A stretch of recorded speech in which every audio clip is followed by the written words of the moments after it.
ప్రభునందు సహోదరి సహోదరులందరికీ వందనాలండి. అలాగే పరిశుద్ధ పర్వతం మీద నిలవదగిన వాడు ఎవడని చెప్పి కీర్తనలు 23 అధ్యాయంలో మాట ఉంటుంది.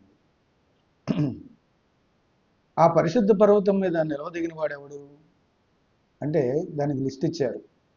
ఎలా ఉండాలంటే మనం వ్యర్థమైన దాని యందు మనసు పెట్టకయు, కపటముగా ప్రమాణము చేయకయు, నిర్దోషమైన చేతులను శుద్ధమైన హృదయం కలిగి ఉండివాడే యెహోవా వలన ఆశీర్వాదమునందును తన రక్షకుడైన దేవుని వలన నీతిమందును ఆయన ఆశ్రయించేవారు యాకోబు దేవా నీ సన్నిధిని వెతుకువారు అట్టివారే. యెహోవా పర్వతమును ఎక్కదగిన వాడేవుడు, ఆయన పర్వత పరిశుద్ధ స్థలంలో నిలవదగిన వాడేవుడు అని చెబుతూ కింద కొన్ని సంగతులు చెప్పారు. ఏంటంట, వ్యర్థమైన వాటి యందు మనసు ఉంచకూడదంట, కపటంగా ప్రమాణం చేయకూడదంట, నిర్దోషమైన చేతులు శుద్ధమైన హృదయం కలిగి ఉండేవాడే. ఈ సంగతులు కలిగి ఉండాలంట విశ్వాసి. అందువల్ల వ్యర్థమైన వాటి యందు మనసు ఉంచడం అంటే ఏంటో ముందు గ్రహించుకోవాలి. లోక సంబంధమైన విషయాలు చాలా ఉన్నాయి.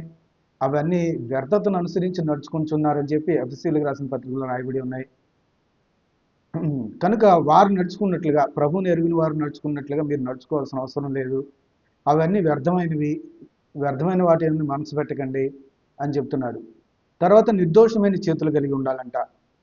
మనము ఎవరు చూస్తున్నారని కాదు, కానీ ప్రభువు చూస్తున్న ప్రభువుల దగ్గర నిర్దోషత్వాన్ని కలిగి ఉండడం అనేది చాలా అవసరం. కనుక ప్రభు దగ్గర మనం నిర్దోషత్వం కలిగి ఉండడం, అటువంటి హృదయం కలిగి ఉండేవాడే. తర్వాత ఇంకోటి, కపటంగా ప్రమాణం చేయకుండా, మాటికి దాని మీద ఒట్టు దీని మీద ఒట్టు అంటూ ఉంటారు. అయితే మత్తయి సువార్తలో కూడా అదే రాయబడి ఉన్నది.